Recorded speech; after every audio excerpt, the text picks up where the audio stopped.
అయా నాయన జరిగించండి. మీ నామానికే మహిమ, మీ నామానికే ఘనత రావాలి ప్రభువా. మీరు జ్ఞాపకం చేసుకోండి.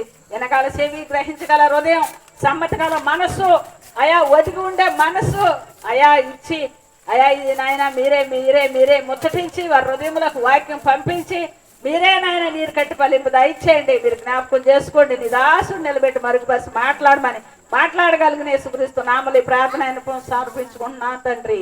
ఆమేన్. మంచిది. ప్రార్థన చేసినటువంటి దైవజనరాలకి ప్రత్యేకమైన వందనాలు.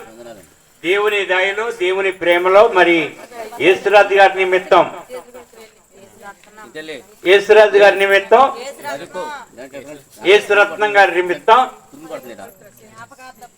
యేసురత్నం గారి నిమిత్తం, జ్ఞాపకార్థ నిమిత్తం మరి ఈరోజు కూడిక యేసురత్నం గారు మరి ఏర్పాటు చేసి ఈ ప్రాంతంలో ఈ ప్రక్కనే స్టార్ట్ అయింది కోటాలు.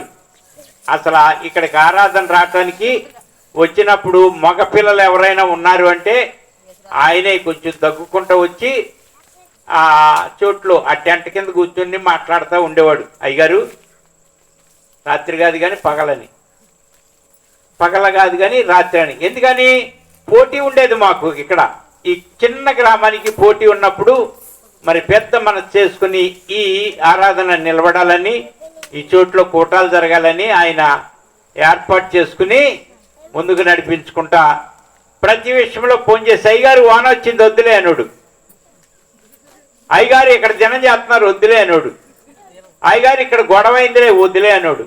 ఆ విధంగా నాకు ఆయన ఫోన్ చేసి మాట్లాడుతూ ఉండేవారు. ప్రియ చెల్లి కనుక మరి ఆయన నిమిత్తం కూడికి జరగాలని ఖచ్చితంగా పట్టుబట్టి ఇక్కడున్న సింగపెద్ద గారు కూడా ఆ రోజున పెట్టి లేకుండా కర్రల మీద తీసుకెళ్తానన్నారు.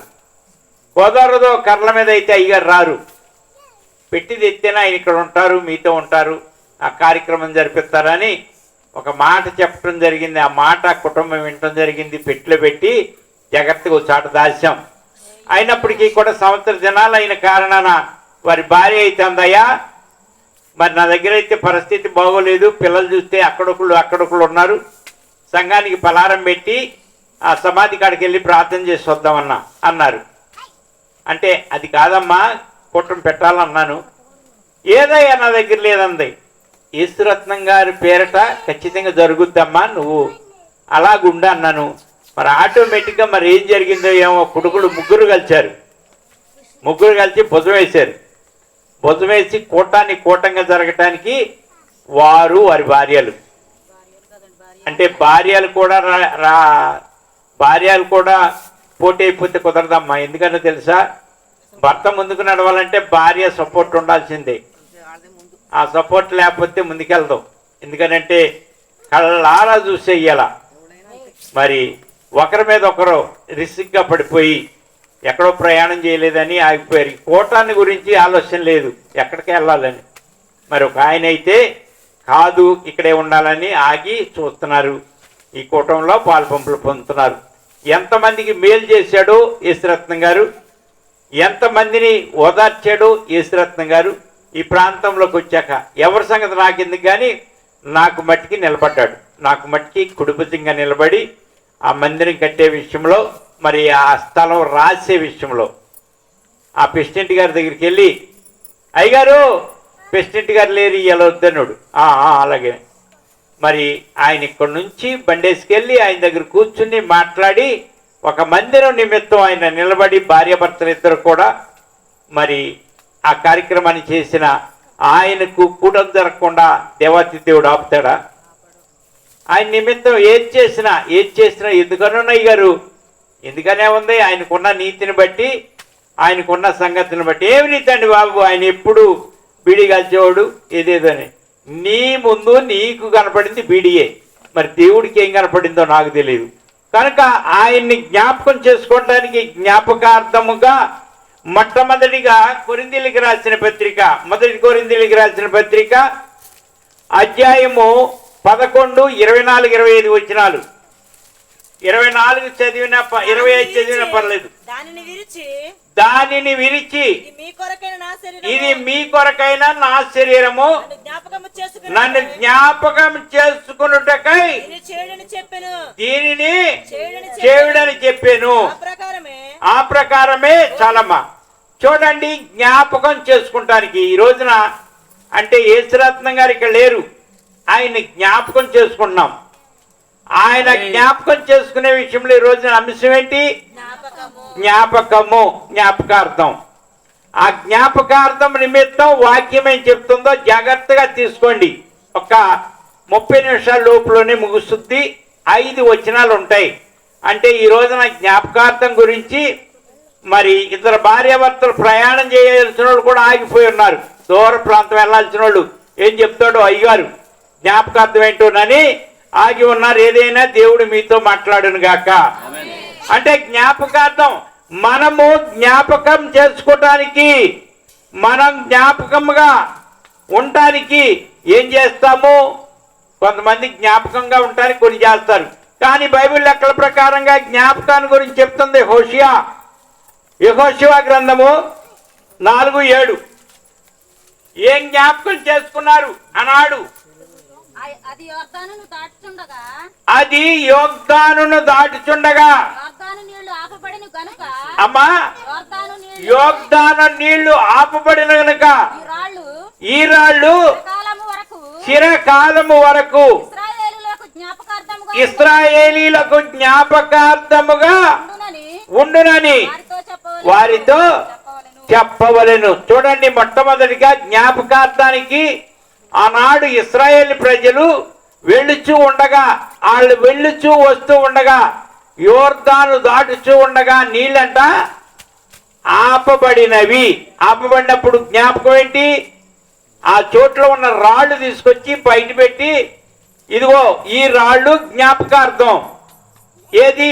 ఇశ్రాయేల్ ప్రజలు వెళుతూ ఉండగా ఆపబడి నీళ్లు, ఎగువ నీళ్లు ఎగువకి, దిగువ నీళ్లు దిగువకు వెళ్ళి అలా గోళ్ళగా నిలబడి కనుక అది జ్ఞాపకం. ఈ రోజున జ్ఞాపకార్థం ఆ రోజున ఏం పెట్టారు? రాళ్ళు. మరి ఈ రోజున సమాధి ఎందుకు కట్టాలో తెలుసా? జ్ఞాపకం కోసం కట్టాలంటే. సమాధి లేకపోతే ఆ సమాధి నేల మట్టమై కలిసిపోద్ది భూమి మీద. సమాధి ఉంటుందా? మరి ఈ రోజుకి కూడా మరి ఆంధ్రీ గారు వాళ్ళ అమ్మగారి సమాధి ఉంది. ఈ సంవత్సరం కాదు, 10 సంవత్సరాలైనా ఉంటుంది. ఎందుకని? రాళ్లతో కట్టింది, రాళ్ళు కుప్పగా పెట్టి అందంగా అలంకరించింది. అది సమాధి. సమాధి ఎందుకయ్యా? అవసరం లేదు కదా అంటే, సమాధి ఎందుకంటే జ్ఞాపకం. ఆ చోట్లో పెట్టింది యేసురత్నం గారిని. ఆ యేసురత్నం గారి సమాధి అది. అంతేగాని ఇంకా వేరే విధంగా ఏం కాదు, జ్ఞాపకం. అంతేగాని నా భర్తకే కోడి మాంసం ఇష్టమయ్యా, కుటుంబ ఇది జ్ఞాపకార్థానికి కోడి మాంసం తీసుకెళ్ళి మా భర్త సమాధి కాడ పెట్టి ఆయనకు దండం పెట్టి ఆ చోట్లో పెట్టొస్తా. ఎందుకు? సమాధి ఏమి లేదు అక్కడ. అసలు సమాధి ఉన్న కాడికే తీసుకెళ్ళలేదు. ఎందుకంటే ఏదో నీ తృప్తి కోసమే. ఆయన ఏమి తినరు. ఆ సమాధి కాడ ఎవరు తినరు. దాని పేరు చెప్పుకుని ఏ కాకులో గుడ్లు ఏదో మేకలో తినటానికి పశువులో. అంతేగాని ఆయన ఉండగా పెట్టిందే ఆయన తింటాడు. మనం ఏదేదో లెక్కలు వేసుకుని ఆయనకి పలహారం పెట్టాలి, ఆయన దగ్గరికి వెళ్ళాలి కాదు. ఈ రోజున ఇది ఘనత దేవుడికి. క్రీస్తు యేసు రక్తం గారి పేరిట ఈరోజు కొంత వాక్యం చెప్పడం అనేది ఘనత. ఎందుకు? మిగతా వాళ్ళకి తెలుస్తానికి. సమాధి కట్టలేదా? సమాధి కట్టేది ఇందుక. ఆనాడు ఇశ్రాయేలు ప్రజలు రాళ్ళు తెచ్చి యోర్దాను నది దాటినప్పుడు దాంట్లోకి తీసుకొచ్చి అక్కడ పెట్టారు. ఎందుకు అంటే జ్ఞాపకం. ఆ రాళ్ళు కరిగిపోవు, చెరిగిపోవు, అందుకే కుప్ప పెట్టారు. ఈ రోజున కూడా అక్కడ సమాధి అనేది పెడితే ఆ సమాధి అనేది జ్ఞాపకార్థంగా ఉంటుంది. అంతేగాని వేరేదేం కాదు అని చెప్తుంది. మొట్టమొదటిగా ఆనాడు పెట్టిన రాళ్లే ఈనాడు సమాధులు అయ్యే జ్ఞాపకం. వాటిని గురించే సమాధి కడతారు. అది ఫలానా వారి సమాధి. ఆ చోట్లు జ్ఞాపకం ఉండేది ఏది? నెంబర్ 1 సమాధి. అంతే. ఆయన కార్యం చేసుకున్నాడు, వెళ్ళిపోయాడు. పని ముగించుకున్నాడు, వెళ్ళిపోయాడు. దేవుడు పిలిచాడు, వెళ్ళిపోయాడు. అంతే.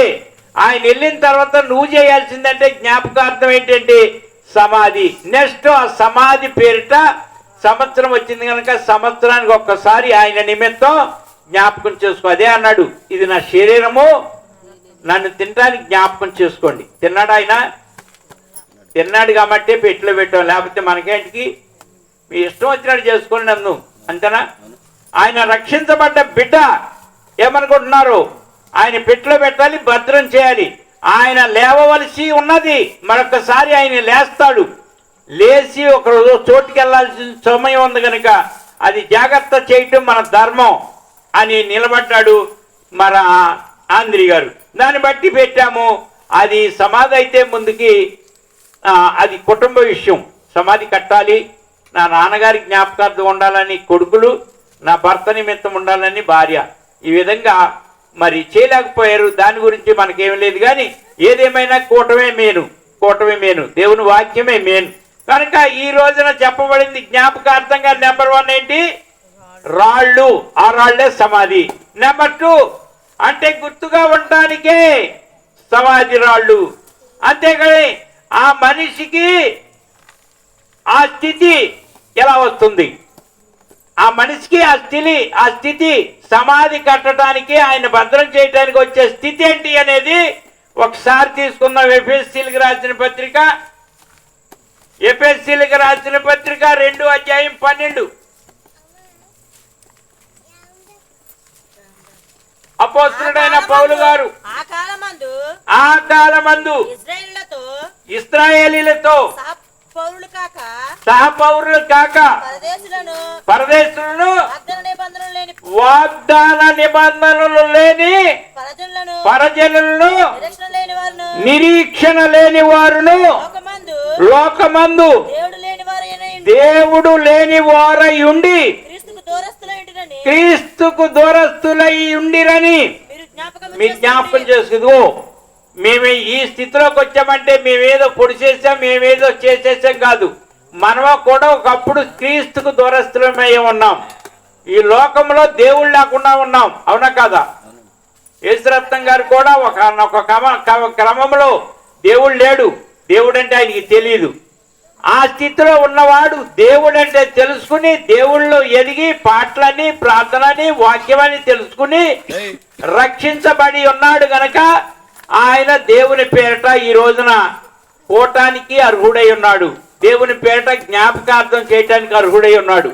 ఆ విధంగా గత కాలంలో మన సంగతి ఏంటి? ఆ స్థితి ఎలా వచ్చిందంటే పరదేశులను, వాగ్దాన నిబంధనలు లేని పరజనులను, నిరీక్షణ లేని వారును, లోకమందు దేవుడు లేని వారునై ఉండి క్రీస్తుకు దూరస్తులై ఉంటిరని జ్ఞాపకం చేసుకోండి. ఒకవేళ ఈ రోజున కూడా చాలా మంది ఆ స్థితిలో ఉన్నవారు ఎవరైనా ఉంటే, క్రీస్తుకు దూరస్తులై ఉంటే ఏం జరగవు, ఈ క్రమాలు ఏం జరగవు, ఈ కట్టుబాట్లు ఏమి ఉండవు. అంటే దేవుల్లో ఉండి దేవుల్లో ఎదిగి ప్రార్థన, వాక్యం, బాప్తిస్మం ఉంటేనే ఇలాంటి జ్ఞాపకార్థ కూడికలు వస్తాయి. అంతేగాని కోటేశ్వరుడైనా జ్ఞాపకార్థ కూటం పెడదాం అనరు. పెద్ద కర్మ చిన్న కర్మ అయిపోతే, లేకపోతే జ్ఞాపకార్థం ఉంటుంది, ఉండకుండా ఎవరికి ఉండదు. కానీ ఆ జ్ఞాపకార్థం రోజున వాళ్ళది పెద్ద ఫోటో పెట్టి 10 మేకలను కోసి 1000 మందిని కేకేసి భోజనాలు పెడతారు. అంతేగాని వాక్యమేమి ఉండదు. చేస్తారు చేయకుండా వాళ్ళు ఉండరు, చేస్తారు. కానీ ఆ ఎదురుగా ఉన్న పిల్లలకే అర్థం కాదు. కానీ ఈ రోజున బైబిల్ చెప్తున్న మాట సత్యం. అంటే నేను చెప్పట్లేదమ్మా, బైబిల్ చెప్తుంది. ఏంటో తెలుసా? ఆనాడు యేసుక్రీస్తు అన్నాడు, నన్ను జ్ఞాపకం చేసుకోవటానికి నా శరీరం తినండి, నా రక్తం త్రాగండి అన్నాడు, నన్ను జ్ఞాపకం చేసుకోవటానికి. అదేవిధంగా ఆయన జ్ఞాపకం చేసుకుని ఎప్పుడైతే ఎవరైతే తిన్నారో వారికి ఉండేది ఏంటంటే సమాధి రాళ్ళు. ఆనాడు యోర్దాను నాటి యోర్దాను దాటేటప్పుడు తీసుకుని ఆ రాళ్ళను కుప్పగా చేసి ఇది నా పిల్ల తరాన్ని ఉండాలి. అదేవిధంగా ఈ రోజున కూడా ఆ సమాధి కట్టి పిల్ల తరాన ఎవరో మా తాత సమాధి అంట, లేకపోతే మా ముత్తాత, ఈ విధంగా చెప్పుకోవటానికి సమాధి. ఆ స్థితి ఎలా వచ్చిందంటే యేసుక్రీస్తులోకి వస్తే వచ్చింది. గత కాలంలో దేవుడు లేడు, లోకంలో ఉన్నారు. లోకంలో ఉన్న వారికి దేవుడు కలగటానికి కారణం ఏంటంటే దేవుళ్ళకి వస్తే కలుగుద్ది. అదే చెప్తుంది 2వ మాట. ఏమంటున్నాడు? లోకమందు దేవుడు లేని వారునై ఉండి క్రీస్తుకు దూరస్తులై ఉంటీరని మీరు జ్ఞాపకం చేసుకోండి. మనం కూడా దూరస్తులమయ్యే ఉన్నామేమో ఒకవేళ రక్షణ లేక, క్రీస్తుని నమ్మక, క్రీస్తునికి వెంబడింపక. కానీ అది మట్టి జ్ఞాపకం చేసుకోండి అని ఈరోజు యేసురత్నం గారి పేరట మనకు జ్ఞాపకం చేస్తుంది. అంతేకాదు ఈ లోకంలో ఉన్న వారికి జ్ఞాపకం చేస్తుంది. దాన్ని బట్టి ఇక్కడ రెండో మాట చెప్తుంది, అంటే క్రీస్తుకు దగ్గరైతే వచ్చే లాభం ఏంటి? మూడో మాట. ఇంకా రెండే ఉన్నాయి. ఈ మూడు మాట అయితే ఇంకా రెండే ఉన్నాయి. అంటే క్రీస్తుకు దగ్గరైతే వచ్చేదేంటి? అపోస్తల కార్యాలు. దూరమైన అన్యజాతి వారము చారదీసి ఆదరించినవయా. దూరమైన అన్యజాతి వారము చెరదీసి ఆదరించినవయా. మధురమైన నీదు సేవ చేయను, ఉచిత కృపను అనుగ్రహించినవయా. మధురమైన నీదు సేవ చేయను, ఉచిత కృపను అనుగ్రహించినవయా.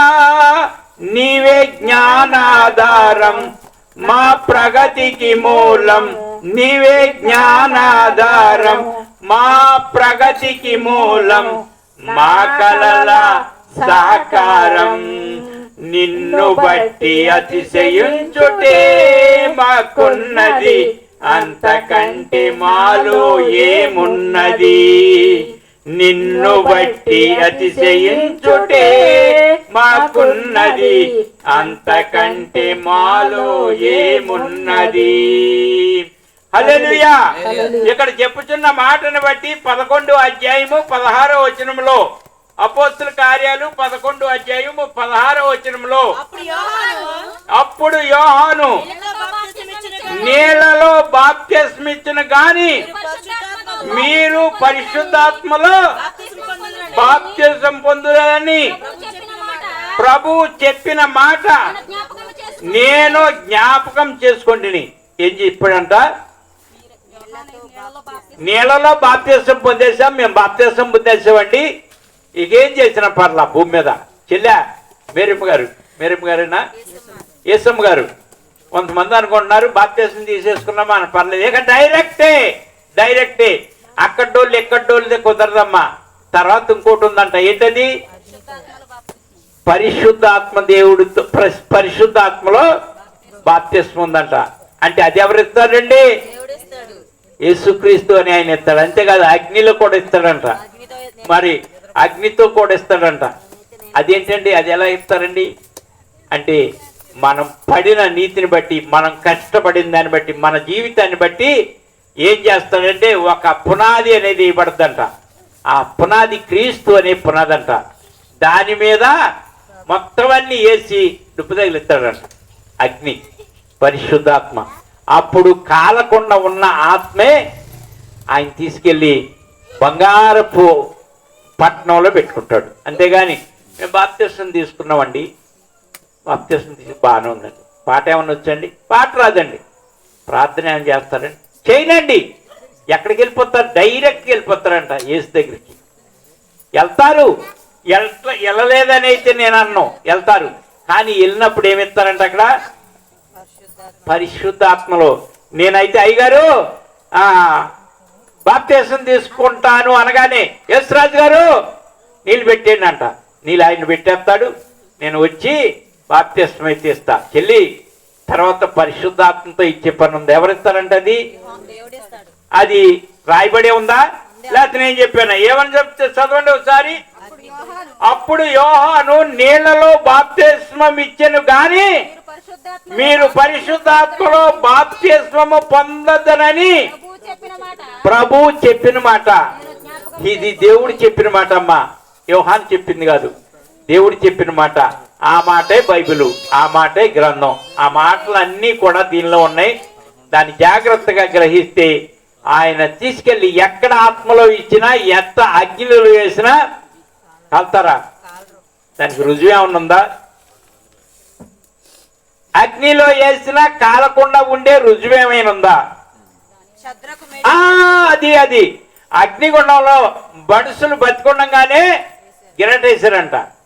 ఇది షడ్రకు మెషకు అభిజ్ఞకు అనే వారిని బండు గుండం అంటే గుండం బాగా వేడి చేసి వీళ్ళని వేసిన వాళ్ళు కవిలిపోయి చచ్చిపోయారంట. ఏది వీళ్ళని ఇసిరారు చూడండి, వాళ్ళు ఇసిరేటప్పటికే వీళ్ళు చచ్చిపోయారు. కానీ ఇసిరినోళ్ళు లోన హాయిగా పాటలు పాడుకుంటూ తిరుగుతున్నారంట. అదే రుజువు. బైబిల్లో ఏది కూడా రుజువు లేకుండా లేదురా. ఇది నిజమా అబద్ధమే ఉంటా అంటానికి లేదు. ఒక చోట నెరవేర్పు ఉంది, ఒక చోట ప్రవచనం ఉంది. ప్రవచనం ఉంది, నెరవేర్పు ఉంది.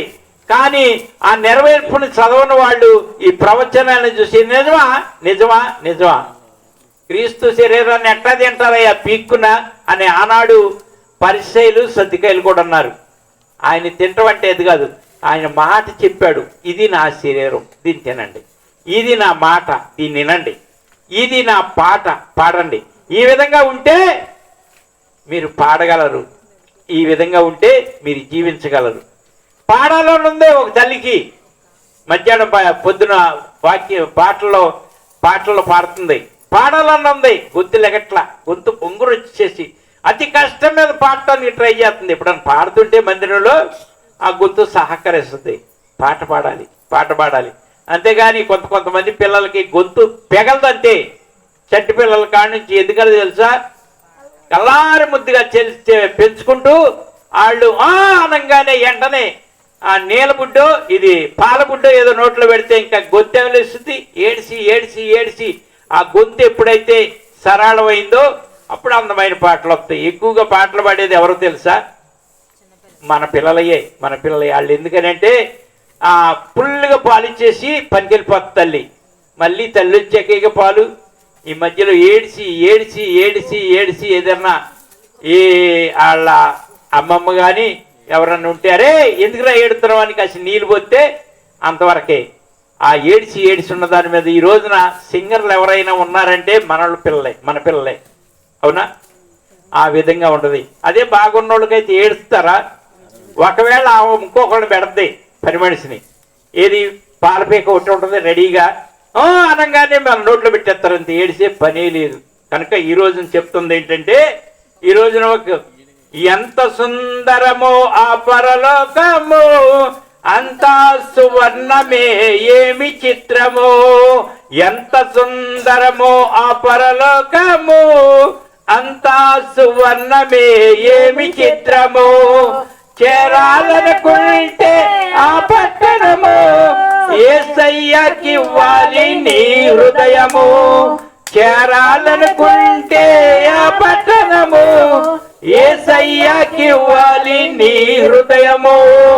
ఎంత సుందరమో ఆ పరలోకము, అంతా సువర్ణమే ఏమి చిత్రము. కాంతిని చుటకు సూర్యుడు అవసరం లేదు, వెన్నెలి చుటకు చంద్రుడు అవసరమే లేదు. కాంతిని చుటకు సూర్యుడు అవసరమే లేదు, వెన్నెలి చుటకు చంద్రుడు అవసరమే లేదు. దేవుని మహిమయే అచట ప్రకాశించుచుండును, జనములు ఆ వెలుగునందు సంచరించుచుందురు. దేవుని మహిమయే అచట ప్రకాశించుచుండును, జనులు ఆ వెలుగులో సంచరించుచుందురు. ఎంత సుందరమో ఆ పరలోకము, అంతా సువర్ణమే ఏమి చిత్రమో. అంతా సువర్ణమే ఏమి చిత్రమో. సువర్ణం అంటే ఏంటమ్మా, బంగారం. ఈ రోజున పావుతలం కొన్నోళ్ళు లేరు, కాసు లక్ష అంటమ్మా. దానికోసం ఎంత తిప్పలు పడో కొంటే కొన్న తెల్లారి కాడి నుంచి భర్త అంటాడు తగట పెడదామా. ఈ అవసరానికి లేకపోతే వాటికి ఈ వస్తువు చదువుకోవడానికి వెళ్ళిపోతుంది. బుజ్జి ఆ పట్నం ఏనంట సువర్ణం అంట, సుందరమైన సువర్ణం. ఆ సువర్ణంలో చేరాలంటే మనం ప్రభు పేట కరెక్ట్గా ఉంటే చేరగలం. ఆ సుందరమైన పట్టణానికి చేరగలం బుజ్జి. ఆ పట్టణానికి చేరటానికంట ప్రభు ఏం చేస్తాడంట, ఆత్మలో ఎక్కడ వేస్తాడంట, పరిశుద్ధాత్మలో బాప్తిస్మం ఇస్తాడంట. దానికి నిలబడాలి. రక్షించబడ్డామన్నంత మాత్రాన ఇక ఆ పని అయిపోయిందిరే, ఇక మన ఇష్టం, మన ఆడిన ఆట పాడిన పాట అంటే కుదరదురా చెల్లి. దేవుని శరీరం తీసుకుంటున్నాం కనుక ఈ రోజున యేసురత్నం గారి సంగతి అంటే ఇక ఆయన పెరగటానికి తరగటానికి వీల్లేదు. ఆయన చేసిన భక్తిని కొలిసి అలా ఉంచుతాడంటే, ఇంకా భక్తి చేస్తా నేను సాలేదంటే చేయటం కుదరదు. మనం బతికుండగానే చేయాలి కనుక ఆ భక్తి విషయంలో జాగ్రత్తగా ఉంటే ఆయన బాప్తిసం కాదు కానీ పరిశుద్ధాత్మలో ఇస్తాడు, అగ్నిలో వేస్తాడు.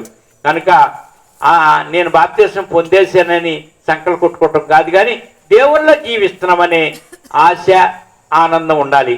ఎన్నో మాట, నాలుగో మాట, మూడో మాట, నాలుగో మాట తీసుకుందాం. కీర్తనలు 119:25. దీనిని గురించి ఒక భక్తుడు, నా ప్రాణము 25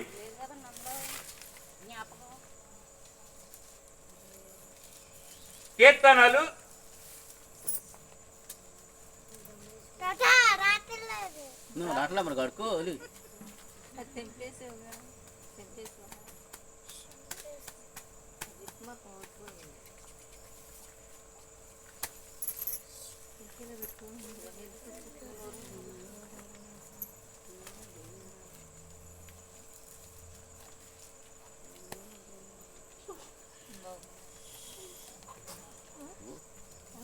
యాభై 52 చదవండి అమ్మా. 119:52. యెహోవా పూర్వకాలము నుండి ఉండిన నీ న్యాయ విధులను జ్ఞాపకం చేసుకొని నేను ఓదార్పు నొంది తిని. అంటే పూర్వకాలం నుండి చేసిన దేవుడు చేసిన మేలును బట్టి ఓదార్పు నొంది తిని అని ఎవరు అంటున్నారు? కీర్తనాకారుడైనటువంటి దావీదు రాజుగారు అంటున్నారు. కనుక మరి ఈ రోజున జ్ఞాపకం చేసుకుంటున్న శాంతకుమారి కూడా ఏం చేయాలంటే ఆయన జ్ఞాపకం చేసుకుని ఓదార్పు నొందాలి. మీ ఇద్దరం కలిసి ఉన్నప్పుడు పిల్లల్ని పెంచే విషయంలో నేను పనికెళ్తే ఆయన కాసేవాడు, ఆయన పనికెళ్తే నేను కాసేవాడు. ఇద్దరం కలిసి చేసిన కష్టార్జితమే 3 పిల్లలు. ఆ 3 పిల్లలు కూడా ఎదిగారు, పెరిగారు, పెళ్ళిళ్ళు అయ్యి మనవాళ్ళిద్దరూ మనవరాళ్ళిద్దరూ. దానిని బట్టి నీవు జ్ఞాపకం చేసుకుని అయ్యా నా సంతతి ఇంకా ఉన్న వాళ్ళు కూడా బాగుండాలి అనేది జ్ఞాపకం చేసుకోవాలి. కానీ ఇంకేముంది రత్నం గారు వెళ్ళిపోయారని నీవు మనేది పెట్టుకుని ఇంకా ఏదో కాదు. దేవుని అనుకో, దేవుని వాక్యాన్ని నమ్ము, దేవుని దగ్గరికి నువ్వు కూడా వెళ్ళటానికి ప్రయత్నం చేసి ఆయన ఓదార్పు నొందటానికి ఇక్కడ ఏమంటున్నాడంటే యెహోవా పూర్వకాలం నుండి ఉండిన నీ న్యాయ విధులను జ్ఞాపకం చేసుకుని నేను ఓదార్పు నొంది తిని అని చెప్తుంది 5వ మాట. 4వ మాట, ఆ విధంగా ఓదార్పు విషయంలో జాగ్రత్తగా ఉండి చెల్లి. నీవు బెంబేలు అవసరం లేదు. నీ పని ఇంచుమించుగా పిల్లలుగా అన్నారు, పెంచారు, ఒక దారి చేసేసారు. వాళ్ళేం చిన్న పిల్లలు కాదు, ఏది ఎడపిల్లలు అయ్యారు, నేనేం చేయను అనటానికి లేదు. ఇద్దరు కలిసి నడిచారు, ఇద్దరు కలిసి పోషించబడ్డారు, ఇద్దరు కలిసి చేయవలసిన పని అయింది. ఇక కొడుకుల మీద ఆ భారం అనేది ఆళ్ళు చూసుకోవాల్సిందే. నువ్వు ఇంకేదో చేయాలని వాళ్ళు ఎమ్మటే అది చేయాలి ఇది చేయాలని పార్కులు కాదు. కానీ ఏదైనా ఒక ముద్ద తిని క్రీస్తు పేరిట మందిరానికి స్థలం ఇచ్చావు, మందిరం కట్టబడింది, ఆ మందిరంలో సువార్త జరుగుతుంది కనుక ఇంకేయో భారాలు కాదు. క్రీస్తులో నీ శాశ్వత జీవితాన్ని గడిపితే నీవు కూడా ఆయన్ని మళ్ళొకసారి చూడొచ్చు. ఆయన క్రీస్తు సన్నిధిలో ఉంటే నువ్వు కూడా దానికి సిద్ధపడి ప్రార్థనని పాటలని ఆ విధంగా భయభక్తులు కలిగి ఉండగలిగితే నీవు రక్షించబడ్డాను అనుకుంటాం కాదు, కావలసింది దేవునికి దగ్గరగా ఉండాలి. ఈ బాప్తిస్మం ఒక్కటే అయిపోలా, మరొకసారి అవకాశం ఉంది, మరొకసారి ఇంకా బలమైంది. అది ఆత్మలో ఇస్తాడంట బాప్తిస్మం, అగ్నిలో ఇస్తాడంట బాప్తిస్మం. ఇవన్నీ కూడా జరిగేది ఎక్కడంటే దేవుని పేరిట దేవుని సన్నిధిలో. అదే ప్రభు అయిన యేసుక్రీస్తు అనే పునాది మీద కొయ్య, కాలు, గడ్డి, కర్ర, రాళ్ళు, ఇలాంటి వెలగలిగిన రాళ్ళు ఇలాంటివన్నీ పడేసి అగ్ని పెట్టే రోజు ఉంటుంది. వాటిల్లో నిలబడిందే పరలోక రాజ్యానికి. ఆ రాజ్యానికి చేరే విషయంలో మనం ఈరోజు నేర్చుకునేది ఏంటంటే ఆ యేసురత్నం గారి నిమిత్తం మనం ఈ వాక్యం, ఈ ప్రకటన కోట్లు విలువ పెడితే కొనలేని మాటలు ఆయన పేరిట ఆ 3 కుమారులు నీవు కలిసి పంచుతున్నావు. దానికి జాగ్రత్త పడిన వారు రక్షించబడటమే కాకుండా ఆయన రాజ్యానికి సిద్ధపడాలని చెప్తుంది ఆ 4వ మాట. మరి 5వ మాట కాడికి వెళ్దాం. అంటే చివరకు జ్ఞాపకమై జ్ఞాని అయిన సొలొమోను గారు చెప్తున్నారు. జ్ఞానం కలిగిన ఆయన దగ్గరికి వెళ్దాం, సొలొమోను గారి దగ్గరికి వెళ్దాం. చివరికి ఏం చెప్తున్నాడు? సామెతలు 10:7 నీతిమంతుని జ్ఞాపకం చేసుకొనుట ఆశీర్వాదకరమగును. నీతిమంతుల్ని జ్ఞాపకం చేసుకుంటే ఆశీర్వాదం. ఎవరా నీతిమంతుడు? అబ్బా అమ్మా అక్షయ తూరిపోతే దూకేస్తున్నావు. నీతిమంతుడు లేడు, ఒక్కడో లేడు. మనిషి నీతిమంతుడు అవలేడమ్మా. నీతిమంతుడిగా చెయ్యాల్సింది ఆయన. నీతిమంతుడు అవలేకపోతే ఎలాగండి పరలోకి వెళ్ళేది? నీతిమంతుడిగా చేయగలిగిన ఆయనే నీతిమంతుడు. ఆయన్ని జ్ఞాపకం చేసుకుంటే ఆశీర్వాదం. ఈ రోజున జ్ఞాపకం చేసుకునే దాని నిమిత్తం కోడి మాసం జ్ఞాపకం చేసుకున్నావా? లేకపోతే పప్పుచారా, దేవమాత ఉండారు, వాళ్ళు ఉండారు అని ఈ జ్ఞాపకం చేసుకున్నది? నీతిమంతుని మాటలే ఈ రోజున చెప్పబడిని. నెంబర్ 1 ఏంటి ఆ మాట? ఇశ్రాయేలీలు ఆనాడు జ్ఞాపకం చేసుకుంటానికి కొన్ని రాళ్ళు పెట్టారు. అంటే ఎందుకు పెట్టారు? దేవుడు చేసిన అద్భుతాన్ని మర్చిపోతారేమో, మా పిల్ల తరాన్ని ఉండాలని ఇశ్రాయేలీలు రాళ్ళు తీసుకొచ్చి కుప్పేశారు. నెంబర్ 1. నెంబర్ 2, పరదేశులుగా ఉన్న మనం, దేవునికి విరోధులుగా ఉన్న మనం, లోకానుసారమైన జీవితాలు చేస్తున్న మనం క్రీస్తుకు దూరస్తులమై ఉంటిమని జ్ఞాపకం చేసుకోండి. ఈ రోజున ఏదో చేసేస్తే మనకి జ్ఞాపకం వచ్చేసిందని కాదు. జ్ఞాపకం ఆయనకు దూరంగా ఉంటే ఒకవేళ జ్ఞాపకం చేసుకోండి దగ్గర అవటానికి. నెంబర్ 3, ప్రభు చెప్పిన మాట జ్ఞాపకం చేసుకోండి. నేనేదో బాప్తిసం ఇచ్చేసాను, బాప్తిసం తీసుకున్నానని కాదు. నెక్స్ట్ మరొకటి ఉంది, దాన్ని కూడా జ్ఞాపకం చేసుకోండి. అది కూడా మీరు నెగ్గితేనే ఆ రాజ్యంలో వారసులై ఉంటారని, దాని విషయంలో జాగ్రత్తగా జీవితం జీవించండి. రక్షించబడ్డామని అక్కడితో అయిపోలా. మనం జీవిస్తూ ఉండాలి. మనల్ని పడేయటానికి రెడీగా పక్కనే ఒకటి ఉంటుందంట. ఒకటి దురాత్మ, ఒకటి అపవిత్రాత్మ. ఈ 2 ఆత్మలు ఉంటాయి. అదేంటండి గారు 2 ఒకటే కదా అంటారా? దురాత్మ బైబిల్లో నుండి మరొకసారి చెప్తే వాక్యం అది. దురాత్మ అంటే వాళ్ళకాళ్ళే పాడు చేసుకుంటారు, వాళ్ళకాళ్ళే చిదిలం అయిపోతుంటారు అంతే. దురాత్మ పట్టిన వాళ్ళు ఏం చేస్తారంటే వాళ్ళ కుటుంబంలోనే వాళ్ళ శరీరమే నలగొట్టుకుని వాళ్ళే నశించిపోతారు దురాత్మ పడితే. అదే దురాత్మ అయితే, అపవిత్రాత్మ అయితే ఏం చేస్తుందో తెలుసా? పక్కోళ్ళను కూడా పాడు చేస్తుంది. పక్కోళ్ళను ఈ 2 విధాలుగా పాడయ్యే వాటిలో నెంబర్ 1 గట్టిదేదో తెలుసా? వ్యభిచారం విషయంలో కొంతమంది వాళ్ళే నాశనం అయిపోతారంతే. వాళ్ళే చేసుకుంటారు. మరి కొంతమంది ఏం చేస్తారు తెలుసా? వాళ్ళతో పాటు పక్కోళ్ళను కూడా పాడు చేయటానికి సంసారాలు అతలాకుతలం చేసేస్తారంతే. కనుక చెల్లి, ఈ 2 పడితే కావలసింది ఏమిటంటే యేసునామం. యేసునామంలో వదిలిపోవును గాక అనే మాట అంటే అప్పుడు వదిలిపోతాయి. యేసునామంలోని ఎవరు పడితే వాళ్ళంటే కుదరదమ్మా. యేసునామంలో అపోస్తులైన పౌలు గారు వాళ్ళు ఆ కార్యాలు చేసేటప్పుడు అక్కడే ఇంకొకళ్ళు 2 ఉన్నారంట. క్రీస్తులో లేకుండానే కార్యాలు చేయాలని, కొనుక్కుని కార్యాలు చేయాలనే వాళ్ళు 2 ఉన్నారంట.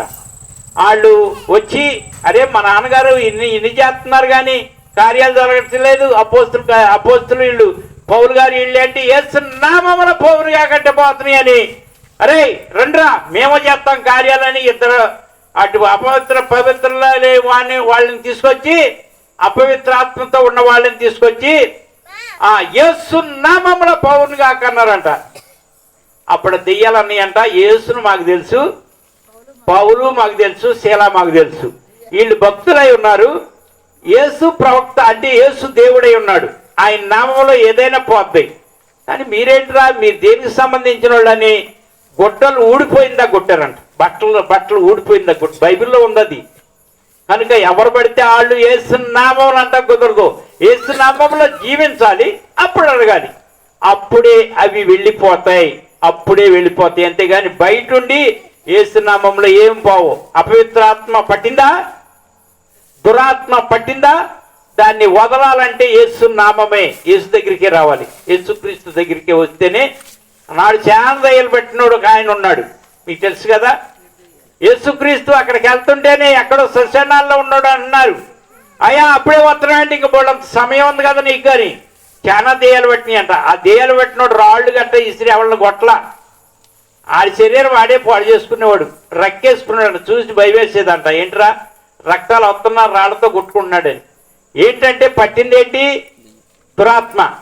దురాత్మ పట్టితే ఆళ్ళకాళ్ళు పాడవుతారు. కనుక ఈ యాత్రలన్నీ పోవాలంటే యేసునామం ఒకటే. కనుక మందిరానికి రావాలి, ఆ మందిరంలోనే కొన్ని దెయ్యాలు వదులుతాయి. కొంతమందికి పట్టిన పిశాచాలు కుటుంబం కుదిపెడతా ఉండదు ఈ చెల్లి. అవన్నీ పోవటానికి యేసునామమే. ఈ రోజున యేసురత్నం గారికి పెట్టిన ఈ కూడికి నిమిత్తం చెప్పబడిన మాటలు ఈ విధంగా ఉన్నాయి. ఆఖరి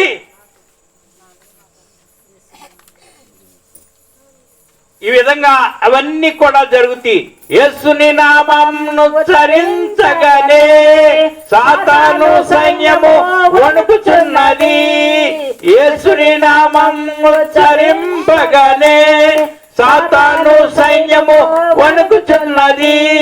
వ్యాధుల బలము నిర్మూలమైనది. జయం పొందిడి నామము నమ్మినప్పుడే. వ్యాధుల బలము నిర్మూలమైనవి. జయం పొందిడి నామము నమ్మినప్పుడే. రక్తమే రక్తమే రక్తమే జయం, యేసు రక్తమే జయం. రక్తమే జయం, యేసు రక్తమే జయం. ఎగురుచున్నది విజయ పతాకం. యేసు రక్తమే మా జీవిత విజయం.